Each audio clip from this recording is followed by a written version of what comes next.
Okay. Welcome back, Dr. Harper. Okay, I'm breaking my streak. I do have some items at the top for all of you. Lots going on in the world. The U.S. government condemns in the strongest possible terms the government of Ethiopia's unprecedented action to expel the leadership of all of the United Nations organizations involved in ongoing humanitarian operations. We agree with UN leaders. This is a stain on our collective conscience, and it must stop.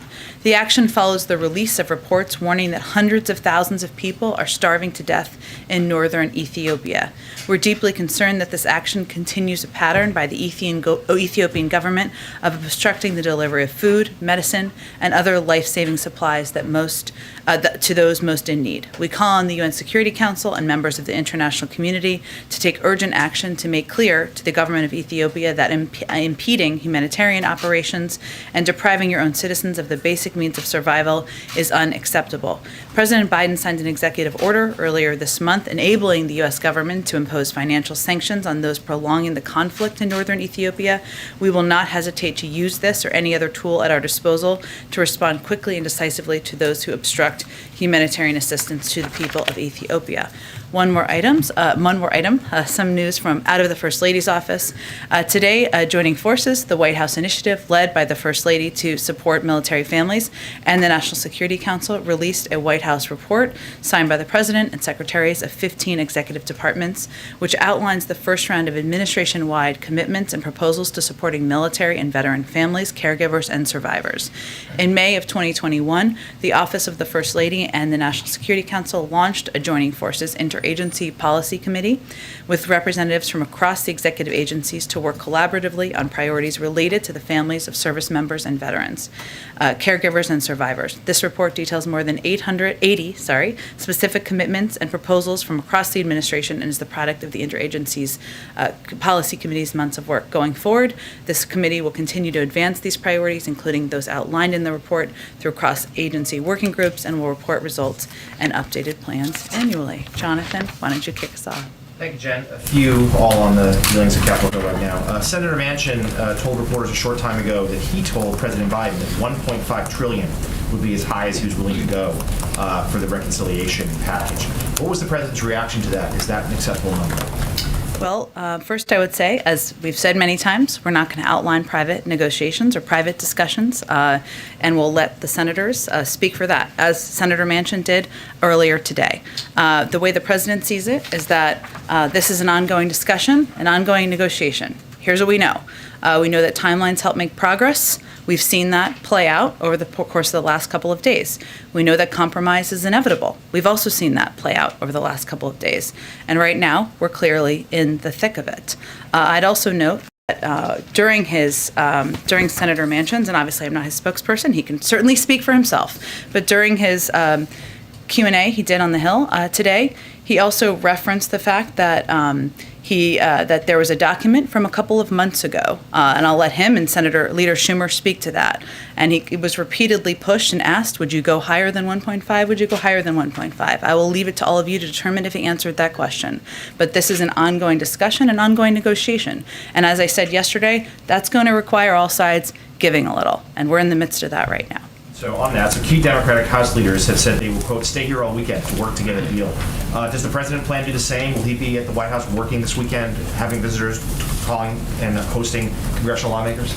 Well, as Speaker Pelosi said earlier, and we're following the same motto, we're taking it hour by hour here and making a decision and determination about what's most needed. So as it relates to what's even going to happen this afternoon, we're open. He's available. He's been making calls this morning. He's open to having visitors. He's open to going places. But we're going to make those decisions hour by hour. So the weekend's a little bit away, but I will tell you that this is the president's top priority right now, getting relief to the American people, making sure we're lowering costs for the American people. We're addressing the climate crisis. We're rebuilding our roads, rails, and bridges. We've made progress, and we're still at work at it. Last one for me.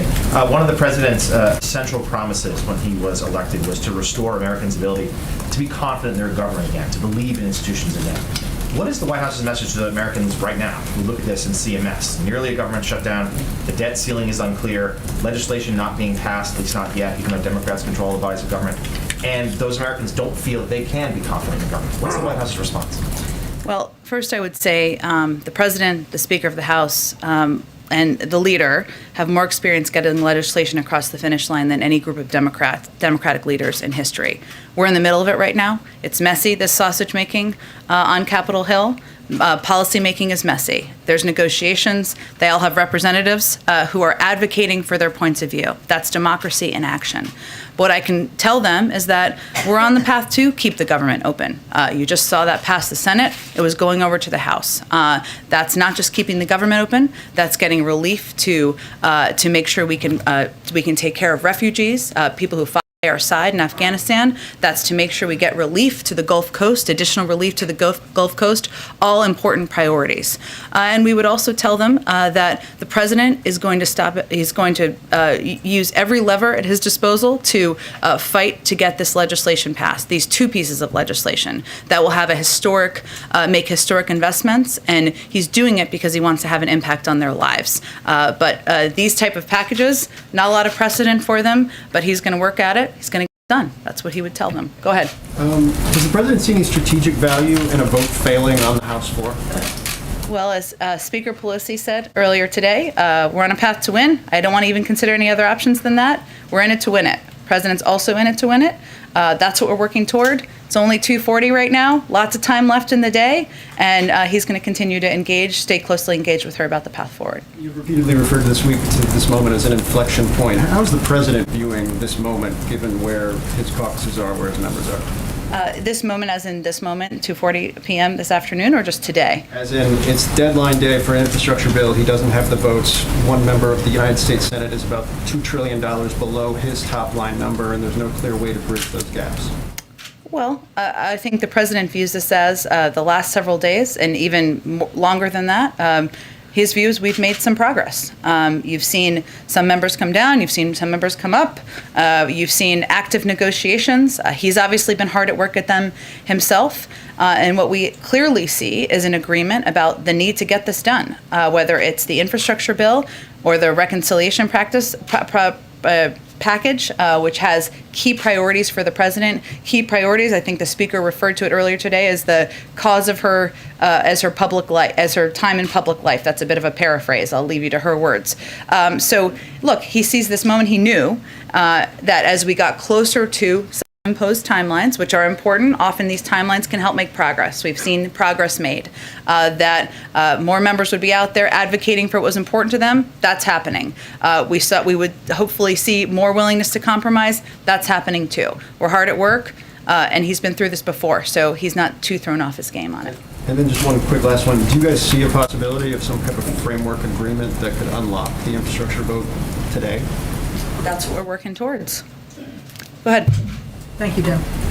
You talk about self-imposed timelines as opposed to the other real timelines for debt ceiling and SCR. The progressives don't seem to feel any sense of urgency about passing infrastructure, and the moderates, like Manchin, don't seem to feel any urgency about passing reconciliation. The only Democrat that I can think of who really has a sense of urgency is Terry McAuliffe. Do you feel it? Does the president want this done in a certain amount of time, or does he also feel that this could play out over weeks and months and still come to the conclusion that he wants? Well, as I said a little bit earlier, we know, and the president knows from his time in public office, that timelines can help make progress. That's often how legislating happens on the Hill. And as the speaker... These ones aren't. Well, we would disagree with that. You've seen a lot of members out there advocating for their viewpoints, being very vocal about what they want to see, some coming up, some coming down. That's a sense of progress, and we're working on it hour by hour here. Does he feel that he needs it done by a certain time, like the end of the year? I'm not going to set new deadlines here for you. Obviously, we're trying to get it done now. We're working on it as of right now, today, and that's what our focus is on in this moment. Go ahead. I'll go back to you. We should go ahead. Oh, sorry. To follow up a little on what Phil was asking. Yeah. What does the president want, and what is he asking members of Congress to do on this infrastructure vote tonight? Is he calling progressives and Republicans even, asking them to vote for it? Does he definitely want this vote tonight, or is this all still this murky sort of trying to link these two things together and hope something emerges out of that. There's nothing really murky about what's going on here. I mean, we understand what progressive members want, right? They've been out there vocally talking to all of you about what they want. It's clear we also need their votes in order to pass an infrastructure bill.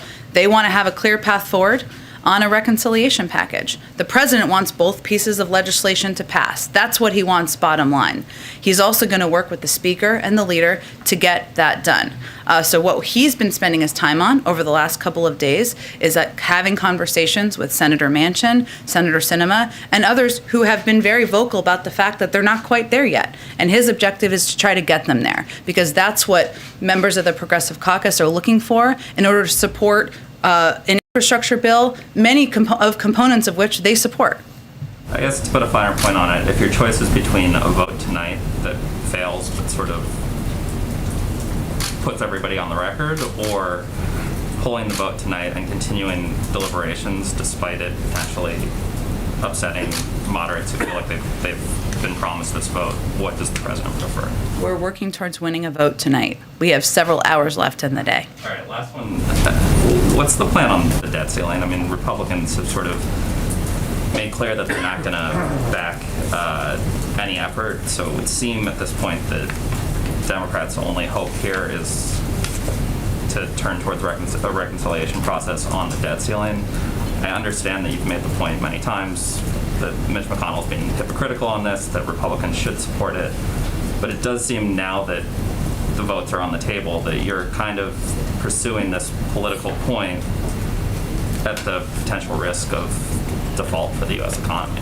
Well, I think that's a bit of a shorthand of what's happening, which I understand. It's a bit of a complicated thing. But first, since you gave me the opportunity, it's not just Senator McConnell. Republicans are playing politics with an economic catastrophe, and they're treating a calamity for working families like a DC game.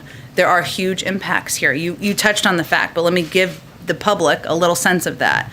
An instant recession, 6 million jobs lost, 15 trillion in savings wiped out, Social Security checks and payments to our troops blocked.